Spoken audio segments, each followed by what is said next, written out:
Chairperson of the Standing Committee on Foreign Affairs and Defense, the Honorable Eleanor Ngerengere-Tambua, to move a motion.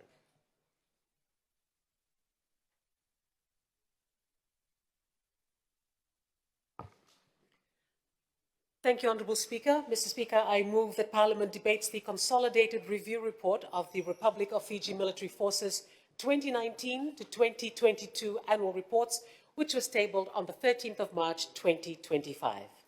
Thank you. Is there a seconder? Mr. Speaker, sir, I second the motion. Honorable Lena Sherman. I now invite the Chairperson of the Standing Committee on Foreign Affairs and Defense to speak on a motion. Thank you, Honourable Speaker. I rise today to present a summary of the Standing Committee's of Foreign Affairs and Defence findings and recommendations following its review of the Republic of Fiji Military Forces RFMF annual reports for the years 2019 to 2022. And the committee acknowledges the RFMF's essential role in national security and also notes areas requiring urgent improvement to ensure transparency, professionalism, and alignment with constitutional values. One of our primary concerns, Mr. Speaker, was the RFMF's significant delay in submitting annual reports to Parliament.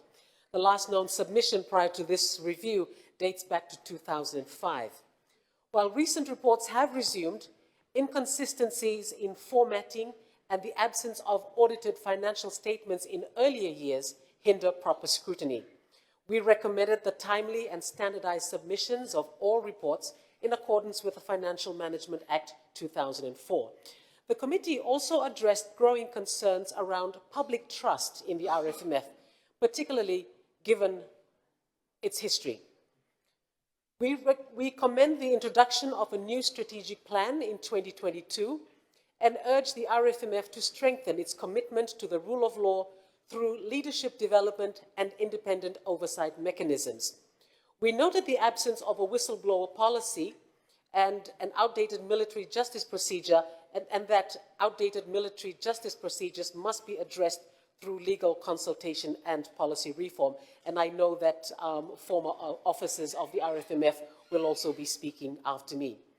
Maritime security emerged as a critical issue, Mr. Speaker, with Fiji's vast exclusive economic zone and rising threats such as drug trafficking and illegal fishing. We recommend increased budget allocation to the Republic of Fiji Navy, the RFN, currently only receiving less than 20% of the RFMF resources. Furthermore, the establishment of a comprehensive maritime law enforcement framework, closer interagency coordination, and investment in modern surveillance technologies are vital for securing our borders. On the welfare front, the committee calls for a review of compensation, benefits, and career progression to retain skilled officers.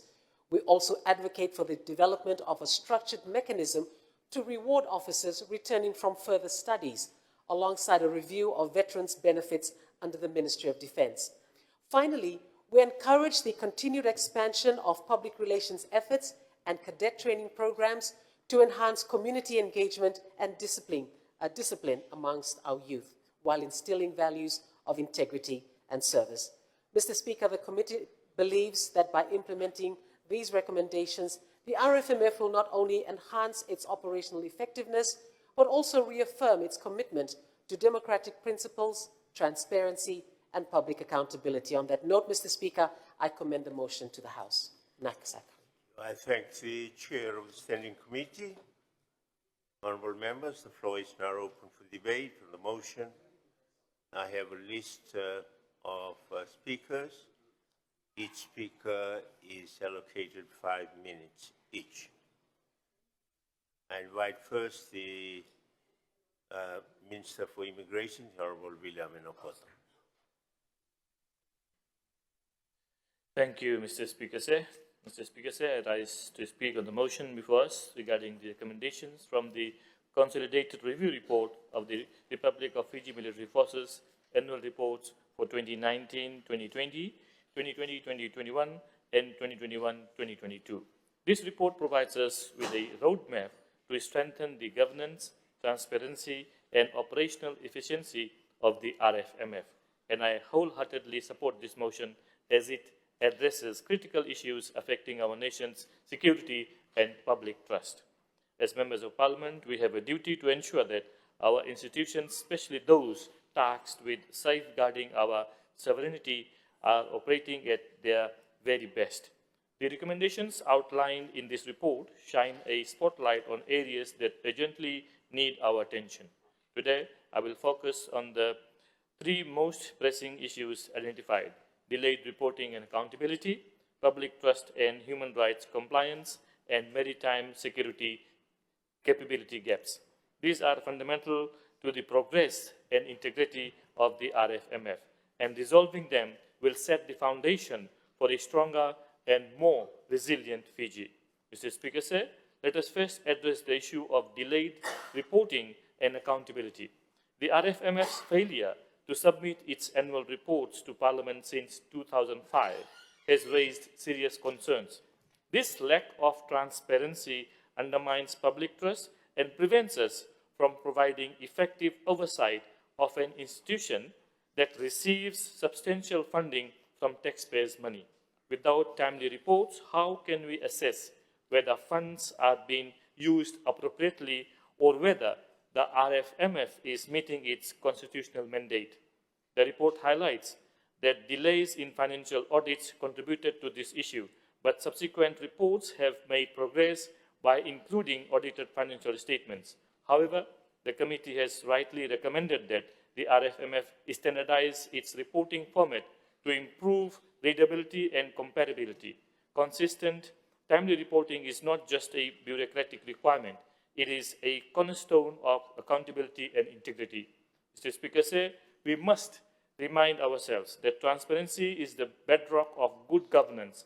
By ensuring that the RFMF adheres to fixed timeframes for submitting annual reports as per the Financial Instructions 2010 and the Financial Management Act 2004, we can restore the faith of the people in this vital institution. This is not just about meeting legal requirements. It is about building a culture of accountability that will guide the RFMF in every aspect of its operations. Mr. Speaker, sir, the second issue is perhaps the most pressing from a national security perspective: the capability gaps in maritime security. Fiji's exclusive economic zone spans 1.3 million square miles, yet our ability to monitor and protect this vast area remains limited. The Republic of Fiji Navy, tasked with safeguarding our maritime borders, faces significant challenges due to inadequate resources and outdated equipment. The report highlights the need for increased budget allocations to the RFN and the acquisition of modern patrol vessels. These steps are essential to combat illegal fishing, drug smuggling, and human trafficking, and other illicit activities that threaten our maritime security. Mr. Speaker, sir, we are an archipelagic state, and our maritime resources are vital to our economy and livelihood. Strengthening the RFN's capabilities is not just about national security. It is about protecting our people, our environment, and our future. The establishment of the Maritime Essential Services Center in Lamy is a positive development, but we must do more to ensure that the RFN has the tools it needs to fulfill its mandate effectively. I commend the committee's recommendations to develop a comprehensive maritime law enforcement framework and establish a Department of Maritime Affairs.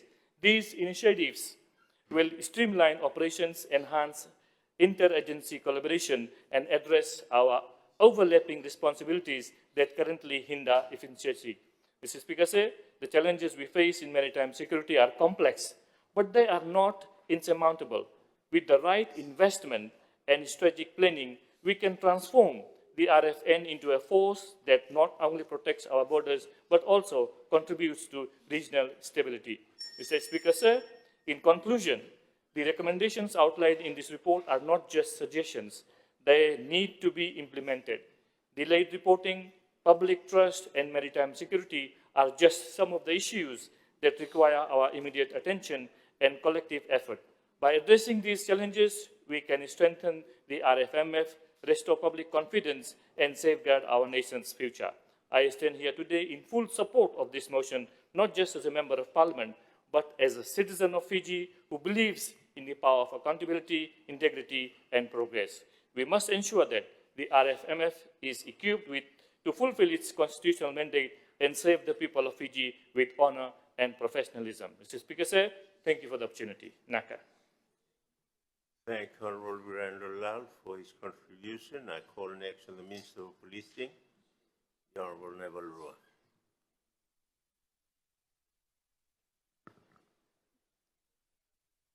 Neville Rua for his statement.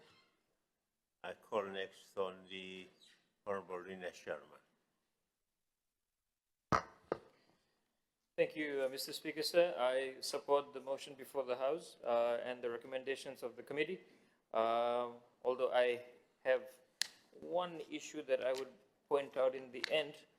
I'd like to thank our men and women behind the uniform for ensuring national security and stability, regional cooperation and security, to support government and national well-being, for their humanitarian assistance and disaster relief, and international peace and security. Mr. Speaker, so I'll just speak on one motion, and I thank the two speakers before me as well. I'll speak on just one recommendation. The committee recommends that the government to increase the Fiji Navy's budget allocation to address capability gaps in the maritime surveillance, law enforcement, and combating illegal activities, enhancing national security in Fiji's maritime borders. As I've been alluding, or as I've been highlighting the entire week about securing our domestic borders and our exclusive economic zone, Mr. Speaker, sir, if I refer to page 16, concerns were raised about the monitoring of Fiji's exclusive economic zone, drug infiltration, and the challenges of ensuring full surveillance.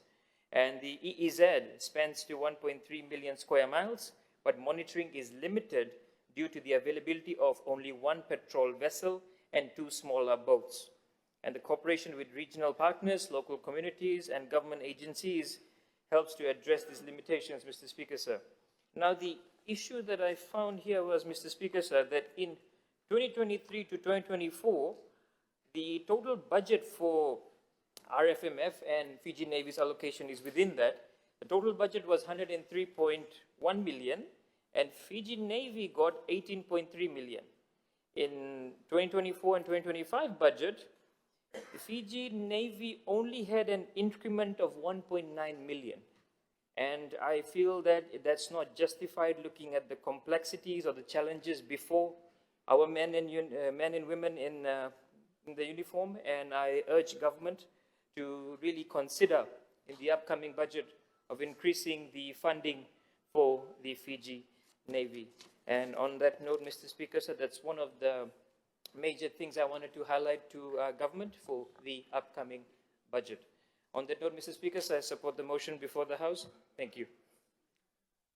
Thank Honorable Lena Sharma for his contribution. The last speaker is the Honorable Osirong, the Minister for Land.